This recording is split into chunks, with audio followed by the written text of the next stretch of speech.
સ્વાગત છે મોતીલાલભાઈ ચેનલ પર। આજે વાત કરીશું આઈટીઆઈ એડમિશન ગુજરાત 2024 વિશે। તો ઓનલાઈન ફોર્મ ભરવાની શરૂઆત થઈ ગયેલ છે। તો આઈટીઆઈ એડમિશન માટે ઓનલાઈન ફોર્મ કેવી રીતે ભરશું એ આ વિડીયોની અંદર વાત કરીશું। તો સૌપ્રથમ તમારે ગૂગલની અંદર આ રીતે સર્ચ કરી લેવાનું રહેશે iti.admission.gujarat.gov.in અથવા તો આઈટીઆઈ એડમિશન ગુજરાત 2024 લખશો તો પણ આ રીતે લિંક આવી જશે। તો સૌપ્રથમ એ ખાસ જોવાનું કે આ વેબસાઇટ હોવી જોઈએ કે iti.admission.gujarat.gov.in। તો આ ખુલશે, એના પર ક્લિક કરવાનું રહેશે। ક્લિક કર્યા બાદ આ રીતે આવી જશે, તો અહીં કેન્સલ કરવાનું રહેશે। ત્યારબાદ ઓપ્શન જોઈ લઈએ કે સૌપ્રથમ છે કે એપ્લાય ફોર ન્યૂ રજિસ્ટ્રેશન, એટલે તમારે નવા રજિસ્ટ્રેશન માટે નવો ફોર્મ ભરવા માંગો છો તો અહીં ક્લિક કરવાનું છે। જો તમે ફોર્મ ભરી નાખ્યું છે, રજિસ્ટ્રેશન કરી નાખ્યું છે અને લોગિન કરવાનું છે તો તમારે અહીં ક્લિક કરવાનું છે કે રજિસ્ટર ઉમેદવાર લોગિન માટે, એટલે રજિસ્ટ્રેશન આ થઈ ગયું ત્યારબાદ તમારે અહીં ક્લિક કરી અને લોગિન કરવાનું રહેશે। ત્યારબાદ જો તમારે આ ફોર્મ ભરાઈ ગયું છે અને ફી પણ ભરાઈ ગઈ છે તો ત્યારબાદ જો તમારે અરજી પ્રિન્ટ કરવાની હશે તો અરજી પ્રિન્ટ કરવા માટે અહીં ક્લિક કરવાનું રહેશે। જો તમે તમારો રજિસ્ટ્રેશન નંબર એક જનરેટ થાય છે, જો એ ભૂલી ગયા હોય તો અહીંથી તમે મોબાઈલ નંબરના ઉપયોગથી તમે અહીંથી રજિસ્ટ્રેશન નંબર છે મેળવી શકો છો। આઈટીઆઈમાં ઉપલબ્ધ બેઠકો જાણવા, એટલે કઈ આઈટીઆઈમાં કેટલી બેઠકો કયા ટ્રેડમાં છે એ જાણવા માટે અહીંથી તમે માહિતી મેળવી શકો છો। ત્યારબાદ જો તમારે યુઝર મેન્યુઅલ એટલે કે ઓનલાઈન ફોર્મ ફિલિંગ કેવી રીતે કરવું એના માટેનું મેન્યુઅલ છે, તો એના દ્વારા પણ એ પીડીએફ દ્વારા પણ તમે જાણી શકો છો કે કેવી રીતે ઓનલાઈન ફોર્મ ભરી શકાશે। હવે ખાસ આ વિડીયોની અંદર જોવાનું છે કે તમારે નવું રજિસ્ટ્રેશન કેવી રીતે કરવાનું છે, તો અહીં ક્લિક કરીને તમારે સૌપ્રથમ શરૂઆત કરવાની છે। આ ફોર્મ ઓપન થઈ ગયા બાદ અહીં લખેલું જ છે કે રાઉન્ડ 1 માટે આઈટીઆઈમાં પ્રવેશ મેળવવા માટેનું અરજી ફોર્મ, એટલે આઈટીઆઈમાં કે રાઉન્ડ આવશે કે પ્રથમ રાઉન્ડની અંદર જેટલા પણ એ તારીખ સુધી કે આ તારીખથી આ તારીખ સુધીમાં જેટલા પણ ફોર્મ ભરેલા હશે એ બધા રાઉન્ડ 1માં ગણાશે, એટલે એમનું પછી એ મેરિટ પ્રમાણે એમને એડમિશન આપવામાં આવશે। એ સ્ટેપ થઈ ગયા બાદ તમારે કે એ રિઝલ્ટ આવશે તો એ પ્રથમ રાઉન્ડનું ગણાશે। ત્યારબાદ બીજા રાઉન્ડ માટેનું કે અરજી ફોર્મ ભરવાનું રહેશે।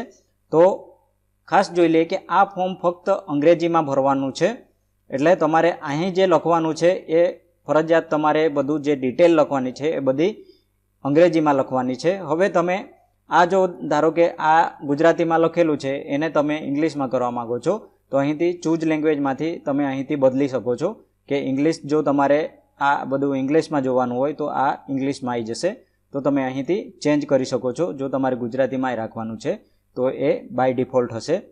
હવે ફોર્મ ભરવાનું ખાસ જોઈ લઈએ કે અરજદારનું નામ, તો અહીં ફક્ત નામ જ લખવાનું છે। ત્યારબાદ અહીં પિતાનું નામ લખવાનું છે અને અહીં અટક લખવાનું છે। તો બધે અલગ અલગ એકમાં જ નામ નથી લખવાનું, પણ 3 જગ્યાએ છૂટું પાડીને અરજદારનું નામ, પિતાનું નામ અને અટક અહીં લખવાનું છે। ત્યારબાદ આધાર મુજબ પૂરું નામ, એટલે આધાર કાર્ડમાં જેવું નામ હશે એવું સેમ તમારે એક એક અક્ષર જોઈને તમારે સેમ અહીં લખવાનું રહેશે કે જેવું આધાર કાર્ડમાં ધારો કે ભૂલ છે તો પણ એ જ સેમ નેમ એન્ટર કરવાનું, અને જો તમારે ભૂલ હોય અને સુધારવાનું હોય તો સુધારી અપડેટ કરી અને પછી એ નામ એન્ટર કરવાનું રહેશે। તો તમારે ખાસ જે આધાર કાર્ડમાં નામ હશે એ તમારે અહીં એન્ટર કરવાનું રહેશે। જો તમારે આધાર કાર્ડમાં જ નામમાં ભૂલ છે તો તમારે પહેલાં સુધારી લેવાનું, અપડેટ થઈ ગયા બાદ તમારે અહીં આધાર કાર્ડનું નામ લખવાનું રહેશે। પછી અહીં માતાનું નામ લખવાનું છે, અહીં જાતિ લિંગ એટલે પુરુષ અથવા સ્ત્રી લખો ટીક કરવાનું છે। ત્યારબાદ અહીં માતૃભાષામાં અહીંથી ટીક કરીને તમારી જે પણ માતૃભાષા હશે એ અહીં લખવાની રહેશે। રહેણાંક વિસ્તાર, કે જો તમારે શહેરમાં રહેતા હોય તો શહેરી વિસ્તાર કરવાનું, અને જો ગ્રામ્યમાં રહેતા હોય તો ગ્રામ્ય વિસ્તાર, એટલે આ એડ્રેસ છે એ ચેન્જ થઈ જશે। જો તમે અહીં શહેરી છે તો આ ઓલરેડી શહેરનું છે કે ઘર નંબર અથવા સોસાયટી, લેન્ડમાર્ક, ગામ, રહેઠાણ, જિલ્લો, તાલુકો અને પિનકોડ આવે છે। ત્યારબાદ અહીં ગ્રામ્ય વિસ્તાર તમે કરશો તો અહીં ઘર નંબર અથવા ફળિયું આવી જશે, એટલું ચેન્જ થઈ જશે। ત્યારબાદ તમારે અહીં મોબાઈલ નંબર, ખાસ તમારે SMS એલર્ટ મેળવવા માટે 10 આંકડાનો મોબાઈલ નંબર નાખવો, એટલે તમારે અહીં એ મોબાઈલ નંબર રાખવાનો કે જેના પર તમે ઓટીપી દર વખતે આવશે, એટલે તમારો મોબાઈલ નંબર હશે એ ખાસ અહીં એન્ટર કરવાનું રહેશે।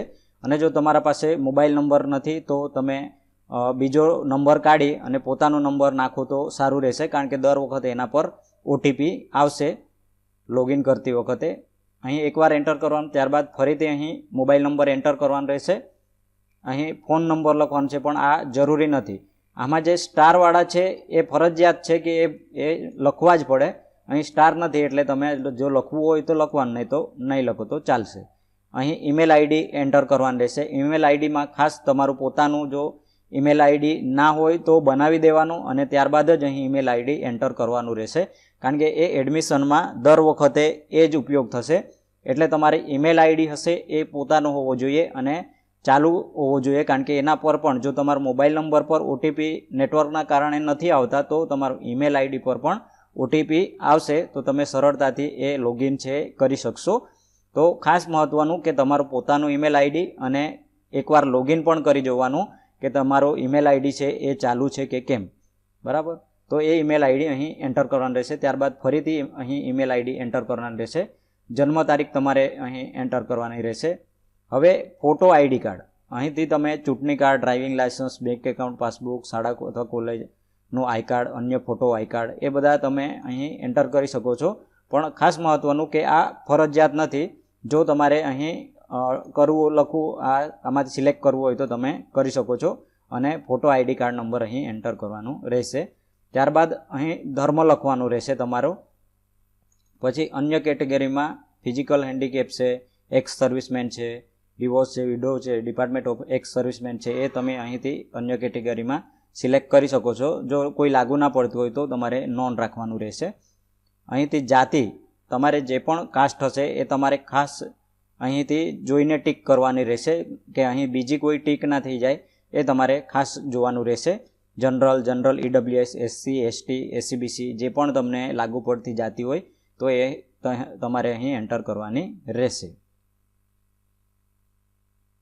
ત્યારબાદ અહીં શૈક્ષણિક વિગતમાં એસએસસી બેઠક નંબર એટલે કે સીટ નંબર જે આપેલો હશે એ તમારે અહીં એન્ટર કરવાનું રહેશે. તો તમારે એસએસસી માર્કશીટની અંદર જે પણ બેઠક નંબર છે એ સેમ અહીં એન્ટર કરવાનું રહેશે. ત્યારબાદ એસએસસી પરીક્ષા પાસ કર્યાનું વર્ષ એ તમારે અહીં એન્ટર કરવાનું રહેશે. ત્યારબાદ નામ, એસએસસી માર્કશીટ મુજબ પૂરું નામ લખવાનું રહેશે. અને અહીંથી ફેચ એસએસસી માર્ક્સ એટલે આ બધા ઓટોમેટિક તમારા માર્ક્સ છે આવી જશે. પણ ખાસ મહત્ત્વનું કે વર્ષ 2017 થી 2021 દરમિયાન પ્રથમ પ્રયત્ને એસએસસીની પરીક્ષા પાસ કરેલ વિદ્યાર્થીઓનો ડેટા અહીંથી ફેચ થશે. તો 2017થી જ એના જે 2016થી મતલબમાં 17થી આગળના હશે તો એ પણ ડેટા તમને અહીં ફેચ નહીં કરી શકો. તો તમારે અહીં ખાસ આટલું આ જો ડિટેલ ભરો છો, ફેચ કરશો તો તમને જો અહીં એરર આવે છે તો તમે અહીંથી ભરી શકો છો.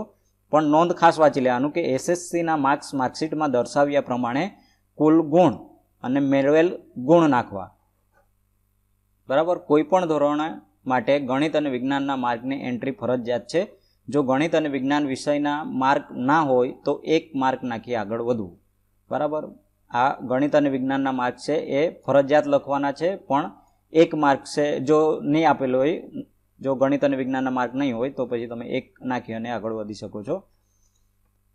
હવે અહીંથી મૂળભૂત લાયકાત તમારે જે પણ લાગુ પડતું હોય કે 7th standard, 8th standard, 9th standard, 10th, ITI equivalent to 10 એ બધા કોઈ પણ તમને જે લાગુ પડતા હોય અહીંથી સિલેક્ટ કરી શકો છો.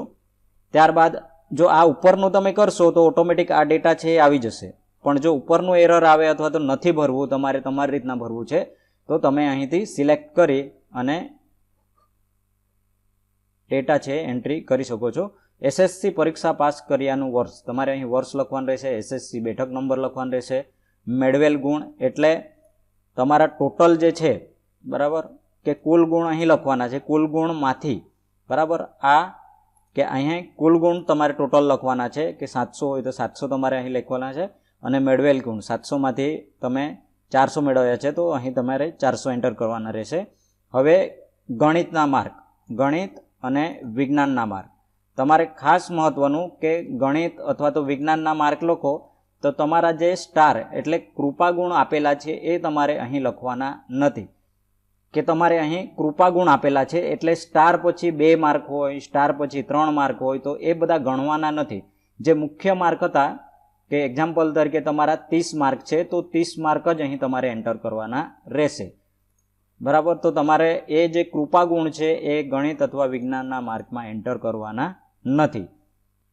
ત્યારબાદ ધોરણ 12 મેળવેલ ગુણ. ધારો કે ધોરણ 12 પરથી જો સૂચના મુજબ કે 12 પાસ ટ્રેડમાં એડમિશન લેવા ઈચ્છતા હોય તો જ HSCના માર્ક નાખવા, કે HSCના થિયરી અને પ્રેક્ટિકલના મેળવેલ ગુણ અહીં તમારે નાખવાના રહેશે. પણ ખાસ મહત્વનું કે 12 પાસ ટ્રેડ માટેમાં એડમિશન લેવા ઈચ્છતા હોય તો જ, બરાબર, બીજા માટે નાખવાના જરૂરી નથી. કે તમે 10 પાસ પરથી જેટલા પણ ટ્રેડ છે એમાં લેવા માંગો છો તો તમારું 12માનું મેરિટ ગણાશે નહીં. એટલે તમારે જો 12 પાસ કોઈ ટ્રેડ કે એમાં સૂચના મુજબ આપેલું છે કે આમાં 12 પાસના કે માર્ક્સ નાખવા જરૂરી છે તો અને તો જ તમારે અહીં નાખવાનું રહેશે, નહીં તો અહીં નોન કરીને જવા દેવાનું રહેશે. ત્યારબાદ ફેશન ડિઝાઇનિંગ અને મેડિકલ ઇક્વિપમેન્ટ વ્યવસાય માટેની ITI પાસની લાયકાત, તો અહીંથી તમે એ સિલેક્ટ કરી અને પછી આગળ વધી શકો છો. જો અંગ્રેજી સ્ટેનો સેક્રેટરીયલ પ્રેક્ટિસ માટે ચોઈસ આપી હોય તો SSCમાં મેળવેલ અંગ્રેજીના ગુણ અહીં તમે એન્ટર કરી શકો છો. જો સ્નાતક હોય તો અહીં તમે એન્ટર કરી શકો છો, પણ જરૂરિયાત હોય તો, કારણ કે 10મા પરથી જો 10 પાસ આઉટના જો એ મૂળભૂત એની લાયકાત છે એ ટ્રેડ માટે તો 10મા પાસનું જ ગણાશે. એના માટે બીજા કે 12th અથવા સ્નાતક એ બધા ગણાશે નહીં. તો તમારે અહીં એન્ટર કરવાનું જરૂરી રહેતું નથી. હવે ખાસ સૂચના કે બાંહેધરી તમારે આપવાની છે. આથી ખાતરીપૂર્વક જાહેર કરું છું કે ઉપર જણાવેલ વિગતો મારી જાણ મુજબ સાચી છે અને જો તેમાં કોઈ પણ વિગત ખોટી હશે તો મારી ઉમેદવારી રદ થવાને પાત્ર રહેશે તથા તે અંગે નિયામક શ્રી રોજગાર અને તાલીમનો નિર્ણય અંતિમ રહેશે અને તે મને બંધન કરતા છે. બરાબર. બીજું તો ખાસ ભૂલ થતી નથી કોઈ જગ્યાએ આની અંદર, કે ખાસ મહત્વનું તમારે જો ભૂલ ના થવી જોઈએ તો નામમાં, ત્યારબાદ તમારે અહીં જાતિ અને લિંગમાં ભૂલ ના થવી જોઈએ. ત્યારબાદ તમારું ઈમેલ આઈડી, મોબાઈલ નંબર છે એમાં પણ ભૂલ ના થવી જોઈએ. ત્યારબાદ અહીં જાતિમાં ખાસ, કે એના કારણે પણ તમારા એડમિશન પર અસર થઈ શકે છે. તમારા બીજું ખાસ મહત્વનું મેળવેલ ગુણ અને ગણિત વિજ્ઞાનના માર્ક અને તમારે કુલ ગુણ એ જે છે એ ખાસ સાચું હોવું જરૂરી છે. એના કારણે તમારા એડમિશન પર અસર થઈ શકે છે. ત્યારબાદ તમારે અહીંથી હા ટીક કરી અને અહીં જે કેપ્ચા કોડ આપેલો છે એ સેમ અહીં એન્ટર કરી કેપ્ચા કોડ અને સબમિટ કરવાનું રહેશે. સબમિટ કરશો એટલે તમારા પર એક રજિસ્ટ્રેશન નંબર આવી જશે. એ તમારું ડિસ્પ્લે પર પણ દેખાશે, તમારા મોબાઈલ નંબર પર પણ આવશે અને ઈમેલ આઈડી પર પણ આવશે. એ રજિસ્ટ્રેશન નંબરનો ઉપયોગ કરી અને નેક્સ્ટ સ્ટેપ શું છે એ આપણે વિસ્તારમાં જોઈએ. ઓનલાઈન રજિસ્ટ્રેશન ફોર્મ ભર્યા બાદ આ રીતે એક મેસેજ આવી જશે. તો આપની અરજીનો રજિસ્ટ્રેશન નંબર તો અહીં આવી જશે.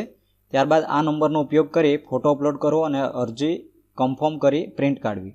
હવે આ રજિસ્ટ્રેશન નંબર તમારા મોબાઈલ નંબર પર પણ આવ્યો હશે અને ઈમેલ આઈડી પર પણ આવ્યો હશે, અને અથવા તમારે ક્યાંક નોંધી રાખવું હોય તો અહીં તમારો આ જે રજિસ્ટ્રેશન નંબર છે નોંધી રાખવાનો રહેશે. હવે નેક્સ્ટ સ્ટેપ રહેશે, તમારે હોમ પેજ પર આવી જવાનું રહેશે. ત્યારબાદ રજિસ્ટર ઉમેદવાર લોગિન માટે અહીં ક્લિક કરો. એટલે એકવાર રજિસ્ટ્રેશન થઈ ગયું ત્યારબાદ તમારે રજિસ્ટ્રેશન ઉમેદવારે અહીંથી લોગિન કરવાનું રહેશે. એટલે નેક્સ્ટ પ્રોસેસ હશે એ અહીંથી થશે. તો અહીં ક્લિક કરવાનું રહેશે. અહીં ક્લિક કરશો એટલે આ રીતે ખુલી જશે. ત્યારબાદ તમારે અહીં રજિસ્ટ્રેશન નંબર એન્ટર કરવાનો રહેશે અને અહીં ડેટ ઓફ બર્થ તમારે એન્ટર કરવાનું રહેશે. ત્યારબાદ અહીં કેપ્ચા કોડ આપેલો છે એ તમારે અહીં એન્ટર કરી અને લોગિન પર ક્લિક કરવાનું રહેશે. લોગિન પર ક્લિક કરતાં આ રીતે અંદર પેજ ખુલી જશે. તો એમાં તમારે ઓપ્શન આવે છે પ્રિવ્યૂ એપ્લિકેશન ફોર્મ, એડિટ કરવા માટે, ફોટો અપલોડ અથવા ચેન્જ કરવા માટે, કન્ફર્મ કરવા માટે, એપ્લિકેશન પ્રિન્ટ કરવા માટે અને રજિસ્ટ્રેશન ફી ભરવા માટે. તો આ તમારે બધા સ્ટેપ છે કરવાના રહેશે. તો સૌપ્રથમ તમારે જે પણ ફોર્મ ભર્યો એ તમારે જો જોવો હોય કે એકવાર ચેક કરી લેવાનું રહેશે, કોઈ ભૂલ તો નથી થઈને, તો તમારે પ્રિવ્યૂ એપ્લિકેશન ફોર્મ જોવાનું રહેશે. અથવા આમાં હવે કોઈ તમે જોયું અને પછી કોઈ સુધારો કરવાનો છે તો એડિટ અહીંથી તમે કરી શકો છો. જો બરાબર છે તો તમે અહીં ફોટો અપલોડ પર ક્લિક કરી શકો છો, કારણ કે તમારો આ પ્રોસેસ છે પતી ગઈ છે. તો તો હવે તમારે ફોટો અપલોડ કરવાનો છે. અહીં ક્લિક કરશો એટલે આ રીતે ખુલી જશે. હવે તમારો આ છે ઓટોમેટિક આવી જશે અને અહીંથી તમારે એપ્લિકન્ટ ફોટો છે એ સિલેક્ટ કરવાનો રહેશે. તો ફોટો અપલોડ કરતાં પહેલાં આ ખાસ ધ્યાન રાખવાનું કે તમારો ફોટો છે એ સ્કેન કરી જેપીજી ફોર્મેટમાં અપલોડ કરવાનો રહેશે. ફોટાનું માપ 5 સેન્ટીમીટર લંબાઈ અને 3.6 સેન્ટીમીટર પહોળાઈનું હોવું જોઈએ. ફોટોની સાઇઝ 25 કેબીથી 100 કેબી સુધી રાખવી જોઈએ. એટલે 25 કેબીથી ઓછી નહીં અને 100 કેબીથી વધારે નહીં. એટલે 25 કેબીથી 100 કેબી સુધીનો જો ફોટો હશે તો અને તો જ અહીં અપલોડ લેશે. તો તમારે ખાસ એ કેબીમાં તમારે કન્વર્ટ કરવાનું રહેશે. એ વસ્તુ તમે પેઇન્ટમાં જઈ અને સાઇઝ છે ચેન્જ કરી શકો છો, અથવા તો તમે મોબાઈલથી કે સ્કેન કરેલો હશે તો એ માપ આવી જ ગયો હશે 25થી 100, તો વધી ગયું હશે તો તમારે એપ્લિકેશનથી કરી શકો છો. જો અહીં એરર આવે છે એનો મતલબ તમારું આ બે વસ્તુ નથી, ક્યાં તો ફોટાનું સાઇઝ બરાબર નથી અથવા તો આમાં એ કેબીમાં આવતું નથી, તો તમે ફોટો એ સાઇઝ ઓછી કરી અને અપલોડ કરી શકો છો. અહીં અપલોડ કરશો એટલે સીધું આ ઓપ્શન આવવો જોઈએ, ફોટો અપલોડ સક્સેસફુલી. તો તમારો ફોટો છે અપલોડ થયો છે. અથવા તો કોઈ એરર આવશે તો તમને અહીં કહેશે કે એરર આ છે, તો તમારે એ સોલ્યુશન કરવાની અને ત્યારબાદ ફરીથી ટ્રાય કરવાનું રહેશે. જો કોઈને પ્રોબ્લેમ થાય ફોટો અપલોડમાં તો તમે કોમેન્ટ બોક્સમાં પૂછી શકો છો કે અમારે ફોટો છે એ સાઇઝ સેટ નથી થતો તો કેવી રીતે અમે કરશું, તો એનો પણ હું જવાબ આપીશ કોમેન્ટ બોક્સમાં. હવે નેક્સ્ટ સ્ટેપ તમારો આ ફોટો અપલોડ થઈ ગયો, ત્યારબાદ તમારે અરજી છે કન્ફર્મ કરવાની રહેશે. તો કન્ફર્મ અરજી પર ક્લિક કર્યા બાદ આ રીતે ખુલી જશે. તમારો રજિસ્ટ્રેશન નંબર આવી જશે, ડેટ ઓફ બર્થ તમારે એન્ટર કરવાની રહેશે અને અહીં કન્ફર્મ કરવાનું રહેશે. એ કન્ફર્મ કરશો એટલે અહીં તમારી ડિટેલ છે બધી આવી જશે. તો ચેક ઓલ ડિટેલ કેરફુલી, એટલે તમારી એ ડિટેલ છે ખાસ ચેક કરવાની. અહીં રજિસ્ટ્રેશન નંબર આવેલો છે, date of birth, applicator name, email ID અને પાસિંગ એસએસસી ડિટેલ્સ, આ બધી તમારે ખાસ ચેક કરી લેવાનું કે આ અરજી કન્ફર્મ કર્યા પછી સુધારો કરી શકાશે અને નહીં, અને ખોટી માહિતી માટે ઉમેદવારી રદ થવાને પાત્ર રહેશે. જો તમારી આ ડિટેલ ઓકે છે તો યસ આઈ કન્ફર્મ કરો પર ક્લિક કરવાનું રહેશે. આ કરશો એટલે ફરીથી તમને આ ડિટેલ્સ છે એ બધી બતાવશે. તો તમારે ખાસ એ ચેક કરી લેવાનું કે ગણિત છે, વિજ્ઞાનના માર્ક છે, પછી કાસ્ટ છે, જેન્ડર છે, મોબાઈલ નંબર છે, એ બધું ચેક કરી લેવાનું. ફરીથી ચેક કર્યા બાદ હવે તમને જો બરાબર લાગે છે તો અહીં કન્ફર્મ કરવાનું રહેશે. કન્ફર્મ પર ક્લિક કર્યા બાદ તમારો રજિસ્ટ્રેશન નંબર અહીં બધી ડિટેલ બતાવશે. ત્યારબાદ તમારે કે enter OTP sent your email અથવા મોબાઈલ નંબર, તો તમારો એક ઓટીપી ગયો છે, ઈમેલ આઈડી પર પણ ગયો છે અને મોબાઈલ નંબર પર પણ ગયો છે. આ બંને પર સેમ હોય છે, તો તમારે ક્યાંથી પણ એક જગ્યાનું અહીં એન્ટર કરવાનું રહેશે. મોબાઈલ નંબર પણ ચાલશે અને ઈમેલ આઈડી પર આવ્યો હશે એ પણ ચાલશે. ક્યારેક નેટવર્કના પ્રોબ્લેમના કારણે મોબાઈલ નંબર પર નહીં આવતો ઓટીપી, તો તમારી ઈમેલ આઈડી પર જે પણ તમે રજિસ્ટ્રેશન કરતી વખતે ઈમેલ આઈડી આપ્યો છે તો એના પર તમારે જઈ અને તમે અહીં ઓટીપી છે એન્ટર કરી શકો છો. જો તો પણ ઈમેલ આઈડી પર પણ નહીં આવતો અને મોબાઈલ નંબર પર પણ નહીં આવતો ઓટીપી, તો રિસેન્ડ ઓટીપી કરી અને તમે ફરીથી ઓટીપી છે એ મેળવી શકો છો. એ ઓટીપી એન્ટર કર્યા બાદ તમારે અહીં સબમિટ કરવાનું રહેશે.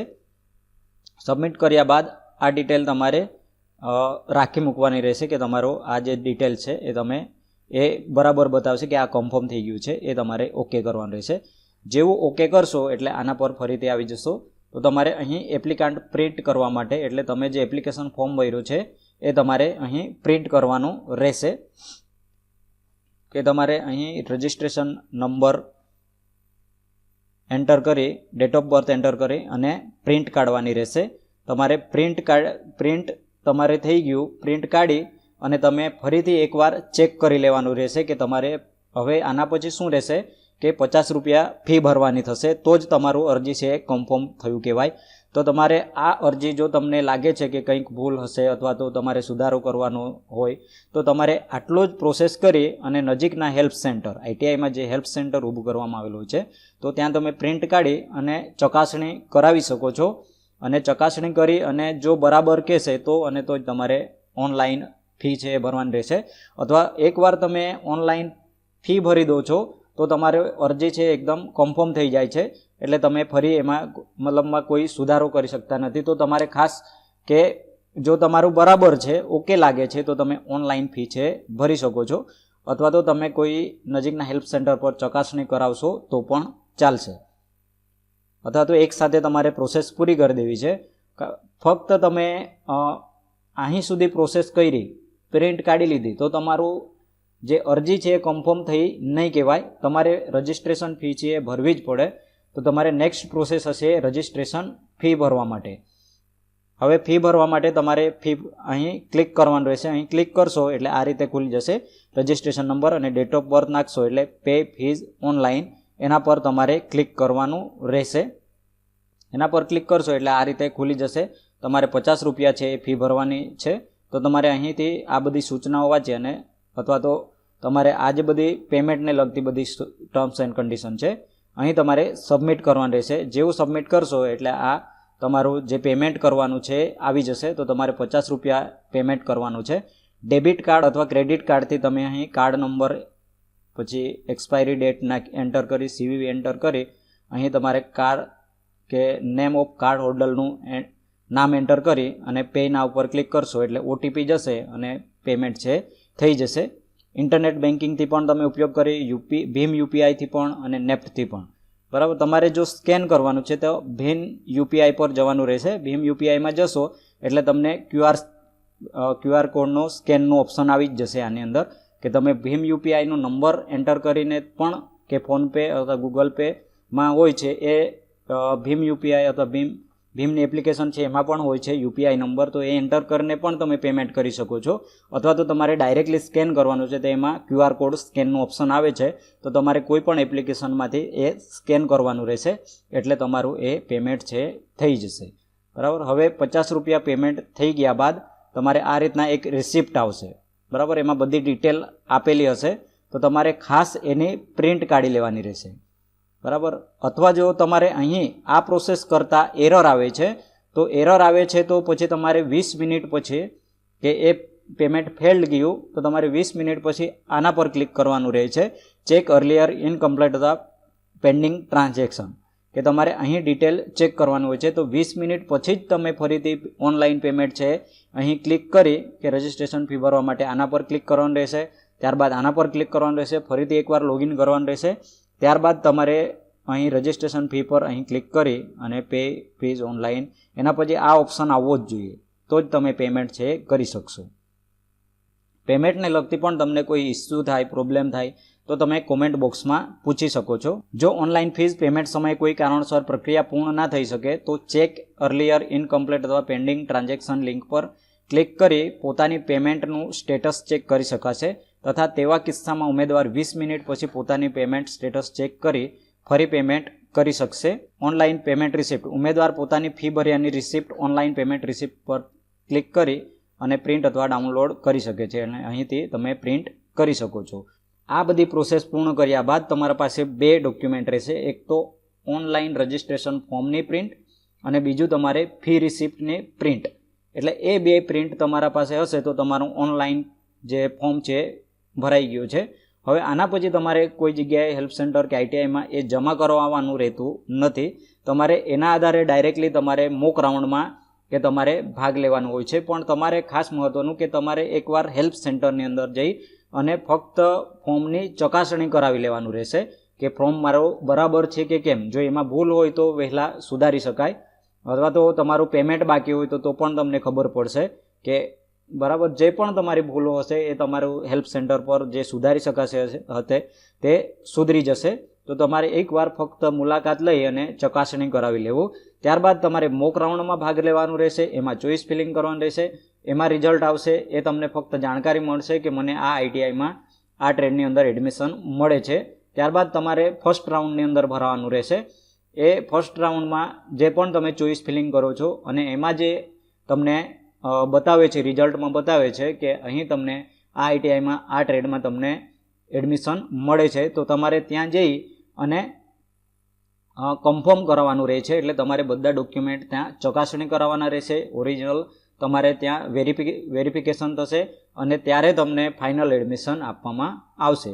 તો આ આખી પ્રોસેસ હોય છે ITI એડમિશન માટેની. ITI એડમિશન માટે કોઈ પણ પ્રશ્ન હોય તો કોમેન્ટ બોક્સમાં પૂછી શકો છો. વિડીયો ગમે તો લાઈક કરજો, મિત્રોને શેર કરજો અને આવા જ વિડીયો જોવા માટે ચેનલને સબસ્ક્રાઈબ જરૂર કરી લેવું. વિડીયો જોવા માટે આભાર.